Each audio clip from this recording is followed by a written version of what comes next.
John is trying to say, boy, what's so important is that you master the text in its biblical context. And but of course, there's other things to do. And you say, well, partly because of your own background, I said, boy, understanding the historical context, the linguistic context, is really important. I am one of those people who tends to put so much, I have so much concern about application, as you know, and how this impacts the way, forgive me if Kathy sees that she hates using the word impact as a verb, how it has an impact on how we're living now. And then I will have a tendency to do my exegesis a little bit more quickly and spend most of my time figuring out the application. What I need to always do is, I'm good at it, but I need a Piper to sometimes remind me I should be spending more time thinking about the text in its biblical context, or a Carson, any scholar, saying, look, you've jumped to application too quickly. You really haven't understood the text. Our temperaments are such, or maybe our backgrounds are such, that it's almost impossible to be as balanced as we ought to be. In fact, we can balance each other.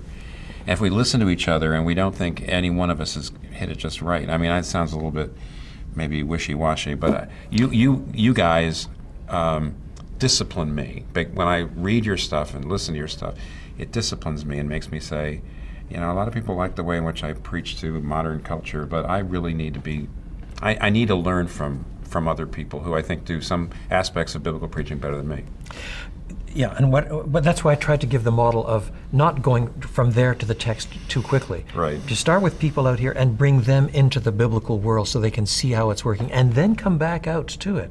And you do that almost intuitively, usually you don't spend a lot of time in your sermon going line by line, phrase by, but on the other hand, you get the heart of the issue pretty fast. But there's a danger. There is a danger, but on the other hand, you have got into the biblical world, and then you've come back here. When I was a younger man, since we're talking about age here, when I was a younger man, I think I sometimes did that irresponsibly. What's happened is, over the years, for 10 years, I preached 3 times a week. And I've preached through, after all these years, I've preached through almost everything. And over the years, you finally cumulatively start to figure out what all these texts really do mean. In the early days, I was too quick to try to find the psychological or cultural application. And as time goes on, I'm now a better exegete, but I don't think I started that way. Let me wrap it up like this, because I think this question is over. We started with the book here.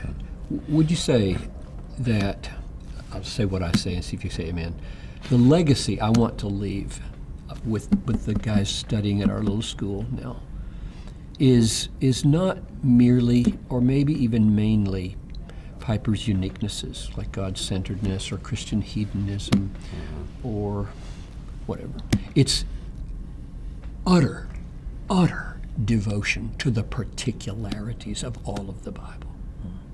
If these guys would go forward with that, then I don't feel like I need to hang around to make sure they get everything get right. Get my thing right. Because then there is potential for being, I was going to say self-correcting, but that's not quite the right word. It's self-corrected under the authority of the word correcting them.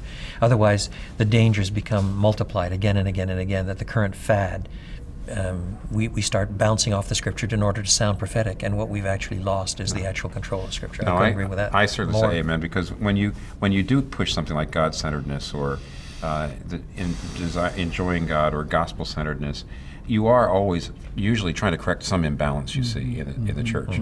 And the danger will be that your disciples say that's what it's all about, when actually this is what it's all about. So I agree, that's the legacy. Amen.